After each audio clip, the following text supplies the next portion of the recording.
Okay, so here's my quick review of the Ultimate Spider-Man, sorry. Number 32 is just a guy. This is absolutely not what I thought it was at all. I thought it was going to be the Miles Morales, but there's no Miles Morales in this at all. It gives you an update of what's going on. Basically, it sounds exactly like our Spider-Man, except he's dating the redheaded girl, and Gwen Stacy. I don't know. I never understood were they in the same time with him? I don't know. But we got Stanley Presents Ultimate Spider-Man with Brian Michael Bender. All right, so we got at the beginning, she's talking and talking and talking and talking and talking. Basically, she's talking to Gwen Stacy's mom, trying to get her to come and become a mom, to her daughter, and she ain't going to do it. She's like, I told you she's a piece of work, She's like, ugh, poor girl. And then we have Dragon's Lair in 3D coming to help out. Oh wait, that's an ad. And then, okay, so here's what's going on. There's a guy who's dressed up like Spider-Man who's holding up a bank. And of course, the real Spider-Man is going to interact and hopefully stop it. And then we have a guy on a jet ski. Wait, that's a Lego figure. That's a game. All right, so, he does his stuff, and there's not a lot of witty banter in this one. He's more like really pissed off about the whole thing. He gets so mad at the guy for dressing up and killed Gwen Stacy's dad. That's another reason he's normally, I guess, I don't know about this Spider-Man, but the normal Spider-Man's all chirper, but I guess he wouldn't be in this situation. He's really ticked off. He kind of loses it, almost kills the guy. He even says, what difference would it make? Tell me you don't deserve it. Why should I not kill you right now? It's like he stops, the guy's gurgling blood, and he realizes, oh man, I went too far. I thought he killed him at first, and then the Dragon Ball Z guys can come in and do their mantra stuff and give him life again.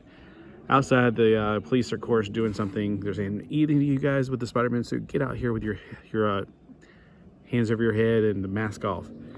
Well, of course, everybody's coming out, telling what happened.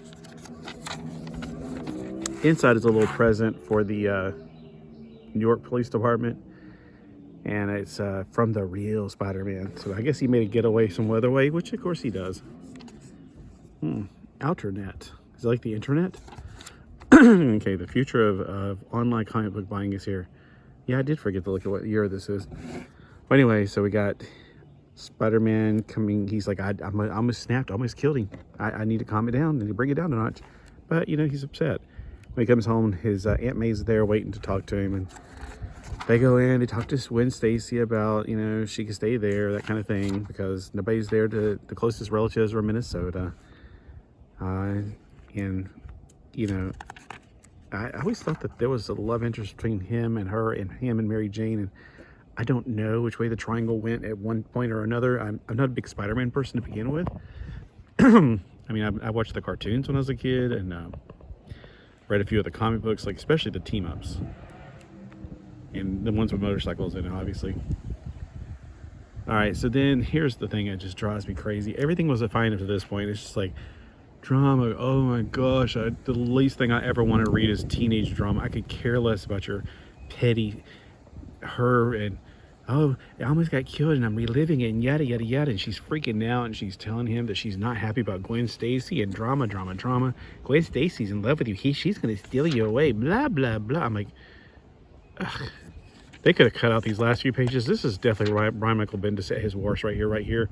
This part, these 5 pages where she's just like, I'm breaking up with you, Peter. I just can't take it. It's like, I don't buy a comic book to hear a woman for 5 pages go on and on and on about how it's just so terrible for her and she just can't do it and blah, blah. I don't care. I just don't care.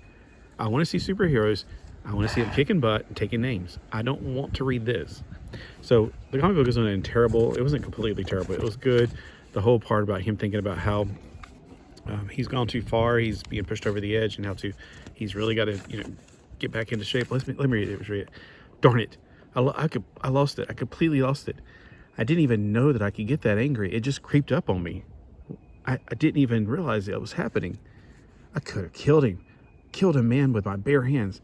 Then what would I be? You'd be a killer. Not sure if you'd be a murderer, but you would be a vigilante.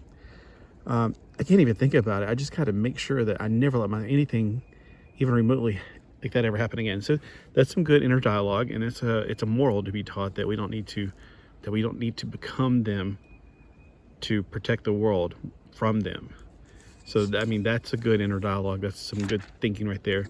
But the drama about Gwen Stacy, from her being jealous and her dad and yada yada, that I just hate these last 5 pages. I just want to rip them out of the book.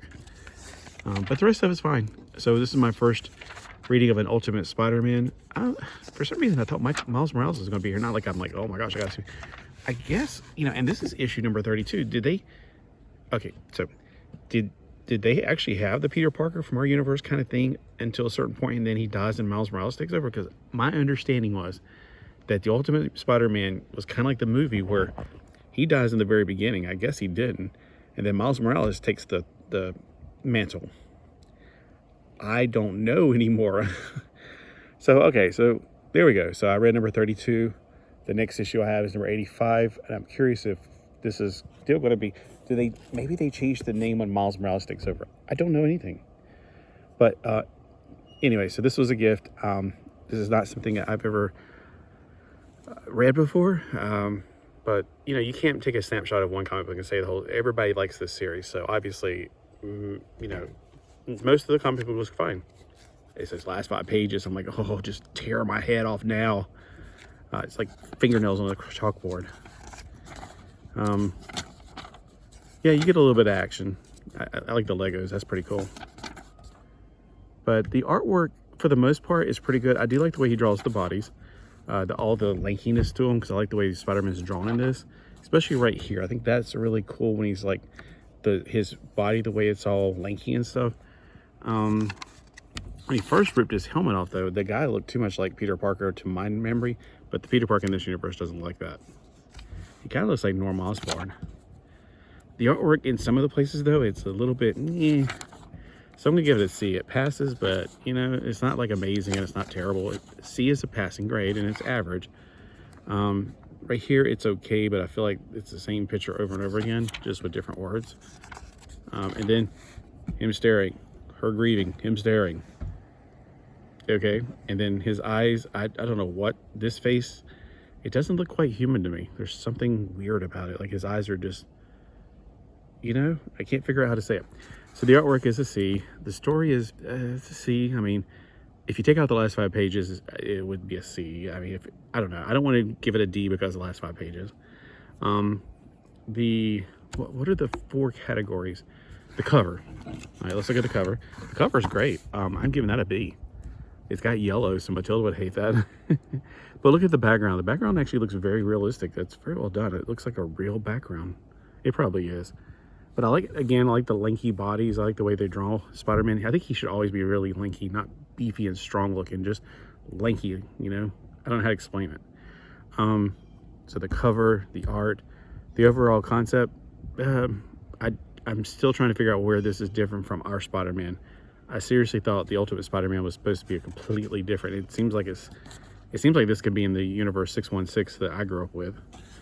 So concept is a C. It's fine. It's solid. That's it. And overall, I just give it an average C. I mean, it's not anything that blows me away. It's not anything that made me think, oh my gosh, the last 5 pages. But I'm not going to hold the whole thing against the last 5 pages. All right. Thanks for watching. And let me know if you have any comments below. And if you got another issue that you might want to recommend, or if you could put some perspective on this. Because again, I have not read the first 31 issues. I've not read any issues. This is my first ever issue of Ultimate Spider-Man reading it. So you may be thinking, oh my gosh, how could you hate it? This is a work of art. Well, maybe the first 31 issues were, and the one after this, I don't know. I mean, you tell me. I'm wide open to being told what you think. Have a wonderful day.